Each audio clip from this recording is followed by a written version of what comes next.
Very good morning दोस्तों। मैं Sandeep Gupta Nalanda academy के इस यूट्यूब चैनल पर आपका बहुत बहुत स्वागत करता हूं। आप सभी का इस चैनल पर बहुत बहुत स्वागत है। और आज हम लेकर आए हैं राज्य विधानमंडल यानी स्टेट लेजिस्लेटिव से कुछ और नए क्वेश्चन, जिन्हें हम इस वीडियो में डिस्कस करने वाले हैं। इसमें से एक वीडियो हम कल बना चुके हैं, जिसमें हम डिस्कस कर चुके हैं राज्य विधानमंडल से संबंधित क्वेश्चन, जिसमें हमने खासकर विधान परिषद से संबंधित जितने भी क्वेश्चन बन सकते थे उन्हें डिस्कस किया था। इसमें हम मिक्स क्वेश्चन डिस्कस करेंगे, जिसमें खासकर विधानसभा से संबंधित जो क्वेश्चन बन सकते हैं उन्हें डिस्कस करेंगे। तो चलिए आज की वीडियो हम स्टार्ट करते हैं। आज का हमारा पहला क्वेश्चन है कि राज्य किसी राज्य की विधान परिषद का सदस्य बनने के लिए क्या क्या योग्यताएं होनी चाहिए। ठीक है, किसी राज्य की विधान परिषद का सदस्य बनने के लिए क्या क्या योग्यताएं होनी चाहिए। तो आपका ऑप्शन है आपके, भारत का नागरिक होना चाहिए, उससे भारत का नागरिक होना चाहिए, 30 वर्ष की आयु पूर्ण कर चुका हो, दिवालिया घोषित करार ना दिया गया हो। ठीक है, ना दिया गया हो, ये ना दिया गया हो। ठीक है, या फिर उपरोक्त सभी। तो दोस्तों इसमें सही ऑप्शन क्या होगा? तो आपका सही ऑप्शन होगा इसमें डी, यानी कि ये सभी सही ऑप्शन है ना। तो किसी भी राज्य विधान परिषद का सदस्य बनने के लिए आपके पास ये निम्नलिखित तीनों योग्यताएं होनी चाहिए, तभी आप किसी भी राज्य विधान परिषद के सदस्य बन सकते हैं। तो इसलिए आपका ऑप्शन होगा डी। ठीक है दोस्तों, चलिए अगला क्वेश्चन देखते हैं। हमारा अगला क्वेश्चन है कि संविधान के अनुसार कोई व्यक्ति राज्य विधान परिषद का सदस्य चुनने के अयोग्य होगा यदि। ठीक है, संविधान के अनुसार कोई भी व्यक्ति राज्य विधान परिषद का सदस्य बनने के लिए अयोग्य घोषित कर दिया जाएगा यदि वह केंद्र में या राज्य में मंत्री के पद पर हो। बिल्कुल ठीक है, यदि वह केंद्र या राज्य सरकार में मंत्री हो, ठीक है, यानी मंत्री के पद पर हो, बिल्कुल सही है। वह विकृत चित्र का हो, बिल्कुल चित्त है, ये चित्र नहीं होते हैं, ये चित्त है। ठीक है, यह विकृत चित्त का हो। इसके अलावा किसी और देश की नागरिकता स्वीकार कर ली हो, बिल्कुल। तो आपका सही ऑप्शन क्या होगा दोस्तों? तो इसमें आपका सही ऑप्शन होगा डी, यानी इन तीनों में से यदि कोई भी चीज़ होती है, तीनों चीज़ें हो जाती हैं, तो वह राज्य सरकार या राज्य विधानसभा परिषद के लिए अयोग्य घोषित कर दिया जाएगा, या उस जगह के लिए अयोग्य करार कर दिया जाएगा। ठीक है, तो इसमें आपका डी ऑप्शन सही होगा। चलिए अगला क्वेश्चन देखते हैं। हमारा अगला क्वेश्चन है कि विधानसभा का सदस्य किसके समक्ष शपथ लेता है। ठीक है, विधानसभा का सदस्य किसके समक्ष शपथ लेता है? आपके ऑप्शन है मुख्यमंत्री, राज्यपाल, मुख्य न्यायाधीश या फिर महाधिवक्ता। तो दोस्तों ये तो आपको मालूम समझ ही गया होगा, है ना, या तो आपको मालूम पड़ ही गया होगा। तो इसका सही ऑप्शन क्या होगा? इसका सही ऑप्शन होगा बी, राज्यपाल। यानी जो विधानसभा का सदस्य होता है वो राज्यपाल के समक्ष शपथ लेता है। ठीक है, तो आपका बी ऑप्शन इसमें सही होगा। चलिए हम अगला क्वेश्चन देखते हैं। हमारा अगला क्वेश्चन है कि निम्न में से किन किन मामलों में किसी सदस्य को अपनी विधानसभा सदस्यता छोड़नी पड़ जाती है। ठीक है, किन किन मामलों में किसी विधानसभा के सदस्य को अपनी सदस्यता छोड़नी पड़ जाती है? आपके ऑप्शन है दोहरी सदस्यता। इसका मतलब होता है कि वो एक साथ किसी दो जगहों का सदस्य बन जाए, मतलब विधानसभा का ही बन जाए और विधान परिषद का ही बन जाए, या विधानसभा के साथ साथ वो राज्यसभा या लोकसभा के भी चयनित हो जाए। तो उसे यदि वो दोहरी सदस्यता है तो उसे किसी से सदस्यता अपनी छोड़नी पड़ जाती है। ठीक है, दोहरी सदस्यता अयोग्यता जो भी, और उसकी अयोग्यता के लिए जो मैंने अभी आपको पीछे बताया कुछ पॉइंट्स, वो वाले उनमें से कोई भी एक पॉइंट कवर होता हो या सारे पॉइंट कवर होते हो तो भी उसे अपनी सदस्यता छोड़नी पड़ती है। त्याग पत्र, यदि वो लिखित में अपना त्याग पत्र सौंप के देते हैं राज्यपाल को तो भी उसका पद खाली हो जाता है या उसे सदस्यता छोड़नी पड़ जाती है, छोड़ देता है। अनुपस्थिति, यदि वो बिना बताए 60 दिन तक अनुपस्थित रहता है तो भी उसको सदस्यता छोड़नी पड़ जाती है। तो आपका ऑप्शन क्या सही होगा दोस्तों? तो इसमें आपका ऑप्शन सही होगा ई, यानी कि उपरोक्त सभी इसका सही आंसर होगा। चलिए अगला क्वेश्चन देखते हैं। हमारा अगला क्वेश्चन है कि निम्न में से कौन विधानमंडल के पीठासीन अधिकारी हैं। ठीक है, निम्न में से कौन विधानमंडल के पीठासीन अधिकारी, यानी कुल मिलाकर कह सकते हैं कौन कौन इसमें से विधानमंडल के अधिकारी हैं।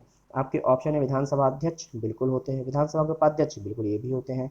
विधान परिषद के सभापति, जहाँ पे द्विसदनीय विधायिका है, यदि द्विसदनीय विधायिका है उस कंडीशन में, तो विधान परिषद के सभापति, बिल्कुल। विधान परिषद के उपसभापति, ये भी बिल्कुल सही है। तो इसमें आपका ऑप्शन क्या सही होगा? तो इसमें आपका ऑप्शन होगा ई, यानी उपरोक्त सभी, क्योंकि ये चारों ही क्या है? ये चारों ही पीठासीन अधिकारी हैं किसी भी विधानमंडल के, या राज्य के जो विधानमंडल होता है उसके विधान जो है वो पीठासीन अधिकारी हैं। अब यदि एक सदनी है तो ये दोनों होंगे, और यदि द्विसदनी है तो फिर ये चारों होंगे। ठीक है, बस। चलिए अगला क्वेश्चन देखते हैं। हमारा अगला क्वेश्चन है कि विधानसभा अध्यक्ष का पद किन परिस्थितियों में रिक्त हो जाता है, या रिक्त हो जाता है या रिक्त हो जाता है। ठीक है, किन परिस्थितियों में रिक्त हो जाता है? विधानसभा अध्यक्ष का पद किन परिस्थितियों में रिक्त हो जाता है? आपके ऑप्शन है यदि उसकी सदस्यता समाप्त हो जाए, बिल्कुल। यदि वह अपना लिखित त्याग पत्र दे दे, ये भी बिल्कुल सही है। उसे हटाने का यदि संकल्प पारित हो जाए, ये भी सही है। तो आपका ऑप्शन क्या होगा सही? तो आपका ऑप्शन होगा सही डी, उपरोक्त सभी, यानी कि इन सभी कंडीशन में इन सभी परिस्थितियों में विधानसभा अध्यक्ष का जो पद होता है वो रिक्त माना जाता है, वो रिक्त हो जाता है या रिक्त कहलाता है। ठीक है, तो ये सारी परिस्थितियां उसके लिए एप्लीकेबल होती हैं, इसलिए आपका ऑप्शन क्या सही होगा, तो इसलिए आपका ऑप्शन सही होगा डी।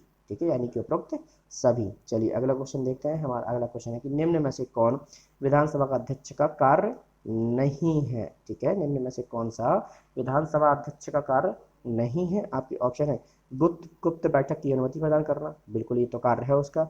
बराबर मत होने पर निर्णायक मत देना, ये भी बिल्कुल उनका कार्य है। किसी विधेयक को अनुमति देकर कानून बनाना, ये उनका काम नहीं है। ये किसका काम है, ये गवर्नर का काम है। राज्य की कंडीशन में यदि राज्य की हम बात करें तो ये गवर्नर का काम है। ठीक है, और इसके बाद नियमों एवं कार्य संचालन की कार्यवाही में कार्रवाई करना, ये भी उसका कार्य है। तो आपका ऑप्शन क्या सही होगा दोस्तों, तो इसमें क्योंकि नहीं पूछा है उसने तो आपका इसमें सही हो जाएगा डी, या सॉरी सी, है ना। यानी ये तीनों ही कार्य उसके होते हैं, तीनों ही कार्य विधानसभा का अध्यक्ष करता है, लेकिन जो सी नंबर पर जो कार्य दिया है वो कार्य विधानसभा अध्यक्ष का नहीं बल्कि किसका है, राज्यपाल का है। तो इसलिए आपका इसमें सी ऑप्शन सही होगा। चलिए अगला क्वेश्चन देखते हैं। हमारा अगला क्वेश्चन है कि कोई विधेयक धन विधेयक है या नहीं, इसका अंतिम निर्णय कौन करता है। आज सॉरी बहुत ज़्यादा एरर हो रही है जल्दी जल्दी चक्कर में। कोई विधेयक धन विधेयक है या नहीं, इसका अंतिम फैसला कौन करता है। ठीक है, कोई विधेयक धन विधेयक है या नहीं, इसका अंतिम फैसला कौन करता है। आपके ऑप्शन है विधानसभा अध्यक्ष, विधान परिषद का सभापति, विधानसभा का उपाध्यक्ष या विधान परिषद का उपसभापति। तो इस पर आपका दोस्तों सही ऑप्शन होगा ए, यानी कि विधानसभा का जो अध्यक्ष होता है वही इसका अंतिम निर्णय करता है कि कोई भी विधेयक धन विधेयक या वित्त विधेयक है या नहीं। ये अंतिम फैसला कौन करेगा, तो अंतिम फैसला करेगा ये हमारा विधानसभा का अध्यक्ष। ठीक है, चलिए अगला क्वेश्चन देखते हैं। हमारा अगला क्वेश्चन क्या है, तो हमारा अगला क्वेश्चन है कि राज्य विधानसभा के सदस्यों की नियुक्ति कौन करता है। ठीक है, राज्य विधानसभा के सदस्यों की नियुक्ति कौन करता है। आपके ऑप्शन है संसद, राष्ट्रपति, विधानमंडल या राज्यपाल। ठीक है, तो आपके क्वेश्चन में पूछ रहा है कि नियुक्ति कौन करता है इनके सदस्यों की नियुक्ति, तो आपका ऑप्शन क्या सही होगा दोस्तों, डी। ये मैंने आपको बताया हुआ है पहले भी, है ना। तो राज्य विधानसभा के सदस्यों की नियुक्ति कौन करता है, तो राज्य विधानसभा के सदस्यों की नियुक्ति करता है हमेशा राज्यपाल। तो आपका क्या ऑप्शन सही है, आपका डी ऑप्शन इसमें सही होगा। चलिए अगला क्वेश्चन देखते हैं। हमारा अगला क्वेश्चन है कि सत्र अवसान कहलाता है। सत्र अवसान कहलाता है, आपके ऑप्शन है सत्र को अनिश्चित काल तक के लिए स्थगित कर देना, बैठक को किसी समय विशेष के लिए स्थगित कर देना, वर्तमान सदन का कार्यकाल ही समाप्त हो जाना, या फिर इनमें से कोई नहीं। तो दोस्तों इसमें सही ऑप्शन क्या है, तो इसमें आपका सही ऑप्शन है ए, यानी जो सत्रावसान है उसका मतलब होता है कि सत्र को अनिश्चित काल के लिए स्थगित कर देना और बाद में फिर राज्यपाल या राष्ट्रपति जो है उसके लिए एक अधिसूचना जारी कर देते हैं। इसका मतलब होता है कि जो सत्र चल रहा था, जो 25-30 दिन का जो सत्र था उसे अब समाप्त कर दिया गया है और इसमें जितने भी महत्वपूर्ण कार्य थे वो कंप्लीट कर लिए गए हैं और उसके टाइम पीरियड अब खत्म हो गया है। जैसे कि मानसून सत्र है, शीत सत्र है, बजट सत्र है, कोई सा भी सत्र चल रहा था तो उसे समाप्त माना जाएगा, ये कहा समझा जाएगा कि वो समाप्त हो चुका है और अब अगला सत्र जब भी स्टार्ट होगा तब देखा जाएगा। ये वाला सत्र भी फिलहाल समाप्त हो गया, तो इसको बोलते हैं सत्रावसान। तो अब ये क्या होता है, जो बैठक को किसी समय विशेष के लिए स्थगित करते हैं इसको क्या बोलते हैं, तो इसको बोलते हैं दोस्तों स्थगन। क्या बोलते हैं, इसको बोलते हैं स्थगन। ठीक है, स्थगन बोलते हैं इसको। इसके बाद अगला ऑप्शन देखते हैं। हमारा अगला ऑप्शन क्या है, वर्तमान सदन का कार्यकाल समाप्त हो जाने इसको क्या बोलते हैं, तो इसको दोस्तों बोला जाता है विघटन। क्या बोला जाता है, विघटन। यानी इस विधानसभा का कार्यकाल, जो इस बार की सरकार है उसका कार्यकाल ही समाप्त हो जाए, उसका 5 साल हो जाए या उनके पास बहुमत ना हो और वो विघटित होने की कंडीशन में आ जाए तो उसको कहा जाता है विघटन, जिसमें वर्तमान जो सदन है उसका कार्यकाल ही समाप्त हो गया। अब नई फिर से चुनाव करवाए जाएंगे और नई जो सरकार है वो चुन के आएगी, ये नया सदन चुन के आएगा, तो ये हो गया विघटन। और किसी स्पेसिफिक दिन के लिए, टाइम पीरियड के लिए कह दिया कि आज भर के लिए या शाम तक के लिए, 2 दिन के लिए, है ना, कह दिया जाए कि उसके लिए स्थगित किया जा रहा है तो उसको स्थगन कहते हैं। और अनिश्चित काल तक के लिए मतलब ये सत्र खत्म कर दिया, अब अगला सत्र स्टार्ट होगा तो उसको बोला जाता है सत्रावसान। तो आपका ऑप्शन क्या सही था इसमें, तो आपका इसमें सही ऑप्शन था दोस्तों ए, यानी जो हमें क्वेश्चन किया सत्रावसान क्या कहलाता है, तो सत्रावसान कहलाता है सत्र को अनिश्चित काल तक के लिए स्थगित कर देना। अगला क्वेश्चन देखते हैं। हमारा अगला क्वेश्चन है कि राज्य विधानमंडल में किसी साधारण विधेयक को कौन ला सकता है। ठीक है, राज्य विधानमंडल में किसी साधारण विधेयक को कौन ला सकता है। आपके ऑप्शन है कि केवल निजी सदस्य, केवल सरकारी सदस्य, दोनों, या फिर इनमें से कोई भी नहीं। अब बात क्योंकि यहाँ पे साधारण विधेयक की चल रही है, ठीक है, ना कि वित्त विधेयक या धन विधेयक की, साधारण विधेयक की, तो आपका ऑप्शन क्या होगा सही इसमें, तो इसमें आपका सही ऑप्शन होगा सी, यानी साधारण विधेयक को कोई भी ला सकता है, निजी सदस्य भी ला सकता है और सरकारी सदस्य भी ला सकता है, और इसे किसी भी सदन में लाया जा सकता है, यानी किसी भी द्विसदनीय है तो इसे विधानसभा में भी लाया जा सकता है और इसे विधान परिषद में भी लाया जा सकता है। तो आपका सी ऑप्शन इसमें दोस्तों सही होगा। चलिए अगला क्वेश्चन देखते हैं, किसी भी विधेयक को सदन में कितने स्तरों से होकर गुजरना पड़ता है। ठीक है, किसी भी विधेयक को सदन में कितने स्तरों से होकर गुजरना पड़ता है। आपके ऑप्शन है 2, 3, 4 या फिर 5। तो दोस्तों इसका सही ऑप्शन होगा बी, यानी किसी भी विधेयक को सदन में 3 स्तरों से होकर गुजरना पड़ता है। ठीक है, कौन कौन से 3 स्तर, ये होता है प्रथम सदन, द्विसदनीय की कंडीशन है प्रथम सदन। ठीक है, फिर यहाँ पे उसके 3 बार वाचन होता है, प्रथम वाचन, द्वितीय वाचन और तृतीय वाचन। इसके बाद होता है द्वितीय सदन। ठीक है, फिर द्वितीय सदन में वो जाता है, यहाँ पे काम होता है, ये सेम प्रोसेस, प्रथम वाचन, द्वितीय वाचन, तृतीय वाचन, और यहाँ पे जितने अमेंडमेंट्स हैं वो सुझाए जाते हैं और कमेटी या समिति के पास भेजा जाता है, वो रिकमेंडेशन देती है क्या कर सकते हैं क्या नहीं कर सकते। यदि कोई अमेंडमेंट करना है उसे एक्सेप्ट किया जाता है तो वो भी इसमें इंक्लूड हो जाता है। फिर यहाँ पे उसमें वोटिंग होती है थर्ड में जाके, और यहाँ पे सिर्फ वो राजपत्रिका में प्रकाशित किया जाता है। ठीक है, और इसके बाद राष्ट्रपति या राज्यपाल जो प्रेसिडेंट है, ठीक है, उसके या फिर गवर्नर के साइन। ठीक है, तो इस प्रकार से ये 3 चरणों से होकर गुजरता है, 3 स्तरों से होकर गुजरता है कोई भी विधेयक। तो आपका ऑप्शन क्या होगा दोस्तों सही, आपका ऑप्शन होगा बी, यानी 3। आपका अगला क्वेश्चन देखते हैं, हमारा अगला क्वेश्चन है कि प्रत्येक विधायक राज्यपाल के समक्ष जब स्वीकृति के लिए भेजा जाता है तो राज्यपाल के पास क्या क्या, ये विधेयक है। ठीक है, प्रत्येक विधेयक जब राज्यपाल के जब समक्ष स्वीकृति के लिए भेजा जाता है तब राज्यपाल के पास क्या क्या विकल्प होते हैं उस विधेयक से लेकर, विधेयक को लेकर। आपके ऑप्शन है स्वीकृति प्रदान कर दें, बिल्कुल होता है। स्वीकृति देने से रोक दें, ये भी वो कर सकता है। पूरा विचार, पुनः विचार, ये पुनः विचार के लिए, पुनः विचार के लिए वापस भेज दे, बिल्कुल कर सकता है। राष्ट्रपति के विचार के लिए सुरक्षित रख लिए, ये भी कर सकता है। तो आपका सही ऑप्शन क्या होगा दोस्तों, आपका सही ऑप्शन होगा ई। क्या होगा, ई, यानी कि उपरोक्त सभी, यानी कि राज्यपाल जो होता है किसी भी विधेयक को या तो स्वीकृति प्रदान कर सकता है या स्वीकृति रोक सकता है, पुनर्विचार के लिए वापस भेज सकता है, फिर राष्ट्रपति के समक्ष स्वीकृति के लिए उसको सुरक्षित रख सकता है। ठीक है, इसके पास यानी कि 4 विकल्प होते हैं, इसलिए आपका ऑप्शन क्या सही होगा, तो आपका ऑप्शन दोस्तों सही होगा इसमें ई। ठीक है, अगला क्वेश्चन देखते हैं हमारा, धन विधेयक को किस सदन में लाया जा सकता है। धन विधेयक को किस सदन में लाया जा सकता है, अभी हमने साधारण विधेयक पढ़ लिया, अब बात धन विधेयक की है।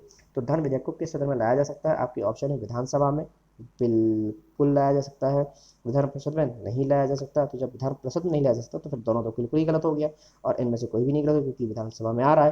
तो आपका क्या सही ऑप्शन होगा, तो आपका सही ऑप्शन होगा दोस्तों ए, यानी कि धन विधेयक को पहले विधानसभा में ही लाया जाता है, राज्यपाल की अनुमति लेने के बाद, राज्यपाल या राष्ट्रपति से अनुमति लेने के बाद ही उसको लाया जाता है, और विधानसभा यानी निम्न सदन, यानी विधानसभा हो या फिर लोकसभा हो, इसी में लाया जाता है, और इसके बाद यहाँ से पास करने के बाद ही उसे उच्च सदन यानी कि राज्यसभा या फिर विधान परिषद में भेजा जाता है। तो इसमें आपका ऑप्शन क्या सही होगा, तो इसमें आपका ए ऑप्शन दोस्तों सही होगा।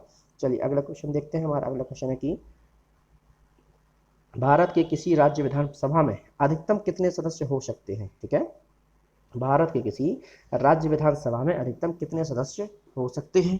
आपका ऑप्शन है 400, 450, 500 या फिर 550। तो दोस्तों इसका सही ऑप्शन क्या होगा, दोस्तों इसका सही ऑप्शन है बी, यानी किसी भी राज्य विधानसभा में अधिकतम जो सदस्यों की संख्या अनुमानित की गई है वो की गई है 450, यानी इससे ज़्यादा सदस्य नहीं हो सकते। ठीक है, भारत के किसी भी राज्य विधानसभा में इससे ज़्यादा सदस्य नहीं हो सकते। आपका ऑप्शन क्या सही होगा, तो दोस्तों आपका ऑप्शन सही होगा इसमें बी, यानी कि 450। चलिए अगला क्वेश्चन देखते हैं, हमारा अगला क्वेश्चन है किसी भी राज्य विधानसभा के सदस्यों की न्यूनतम संख्या कितनी हो सकती है। ठीक है, किसी भी राज्य विधानसभा के सदस्यों की न्यूनतम संख्या कितनी हो सकती है। आपके ऑप्शन है 40, 50, 60 या फिर 70। तो दोस्तों इसका सही ऑप्शन है ए 40। मैंने आपको पहले भी बताया हुआ है, पिछली बार ही बताया था कि किसी भी राज्य विधानसभा में कम से कम 40 सदस्य होने ही चाहिए, इससे कम सदस्य संख्या नहीं हो सकती। और दोस्तों यदि आपने अब तक हमारे चैनल को सब्सक्राइब नहीं किया है तो इसे सब्सक्राइब कर दें।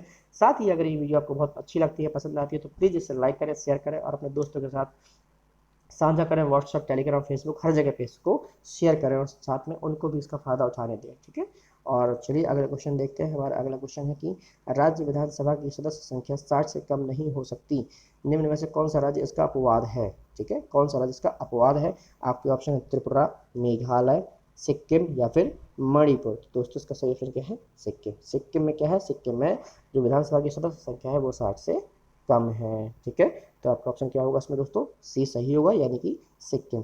निम्नलिखित में से कहाँ पर विधानसभा नहीं है। ठीक है दोस्तों, निम्न में से कहाँ पर विधानसभा नहीं है।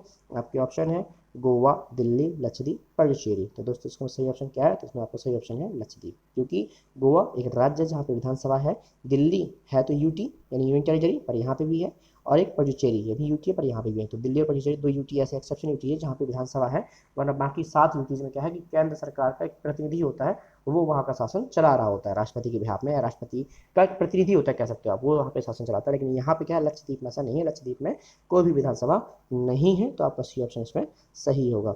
अगला क्वेश्चन देखते हैं हमारा, किस राज्य में, किस है, ठीक है, किस राज्य में विधानसभा में सदस्यों की संख्या सर्वाधिक है, ठीक है, किस राज्य में विधानसभा सदस्यों की संख्या सर्वाधिक है? आपके ऑप्शन है महाराष्ट्र, राजस्थान, उत्तर प्रदेश और बिहार। तो दोस्तों इसका सही ऑप्शन क्या है? उत्तर प्रदेश, यानी कि सी ऑप्शन सही है। यहाँ पे ये लोग विधानसभा सीटों की संख्या सर्वाधिक है। कितनी सीटें हैं इनकी? तो इनकी 404 सीटें हैं। कितनी सीटें दोस्तों? 404 सीटें हैं। तो सबसे ज़्यादा सीट संख्या जो है वो कहाँ पे है? तो सबसे ज़्यादा सीटों की संख्या हमारे उत्तर प्रदेश में है विधानसभा सीटों की, ठीक है। यानी कि सर कह सकते हैं आप कि सबसे ज़्यादा सदस्य कहाँ से निर्वाचित होते हैं? तो सबसे ज़्यादा सदस्य जो है हमारे उत्तर प्रदेश से निर्वाचित होते हैं। अगला क्वेश्चन देखते हैं। हमारा अगला क्वेश्चन है कि विधानसभा सदस्य बनने के लिए न्यूनतम उम्र कितनी होनी चाहिए, ठीक है दोस्तों। विधानसभा का सदस्य बनने के लिए न्यूनतम उम्र कितनी होनी चाहिए? आपके ऑप्शन है 21 वर्ष, 25 वर्ष, 30 वर्ष या फिर 32 वर्ष। तो दोस्तों इसका सही ऑप्शन है बी, यानी कि 25 वर्ष। यानी विधानसभा का सदस्य बनने के लिए आपकी न्यूनतम उम्र 25 वर्ष होनी चाहिए, जबकि विधान परिषद का सदस्य बनने के लिए आपकी न्यूनतम उम्र 30 वर्ष होनी चाहिए। तो आपका बी ऑप्शन इसमें सही है, न्यूनतम उम्र 25 वर्ष होनी चाहिए। ठीक है दोस्तों, तो आज के लिए इतना ही। कल हम फिर मिलेंगे एक नई वीडियो के साथ में, जिसमें हम अब बचे हुए कुछ आर्टिकल्स और कुछ महत्वपूर्ण क्वेश्चन को और डिस्कस करेंगे, और इसके साथ ही फिर हमारा जो ये चैप्टर है राज्य विधानमंडल ये समाप्त हो जाएगा, जिससे जितने भी क्वेश्चन बन सकते हैं हम डिस्कस कर लेंगे। लगभग 60-65 क्वेश्चन हो जाएंगे। इतने ही क्वेश्चन से क्वेश्चन आने होगा तो आपका आ जाएगा। और यदि दोस्तों आपने अब तक हमारा चैनल सब्सक्राइब नहीं तो प्लीज़ इसे सब्सक्राइब कर दें, और घर पर रहें, स्वस्थ रहें, क्योंकि जैसा कि सबको भी वैक्सीनेशन नहीं हुआ और कल एम्स की रिपोर्ट आई है उसके अनुसार थर्ड वेव अक्टूबर या सितंबर में आ सकती है। तो उसके पहले ही आप सचेत रहें, वैक्सीनेशन करवा लें। जब तक वैक्सीनेशन नहीं करवाएं तो प्लीज़ वैक्सीनेशन करवाएं, और अपने को और अपने परिवार को भी स्वस्थ रखें। परिवार की सबकी वैक्सीनेशन करवाएं ताकि खुद को और अपने परिवार को स्वस्थ और सुरक्षित रख सकें, ठीक है। और मन लगाकर पढ़ाई करें, क्योंकि प्री एकदम नज़दीक आने वाला है, और अपना ख्याल रखें। कल फिर मिलते हैं एक नई वीडियो के साथ में। धन्यवाद।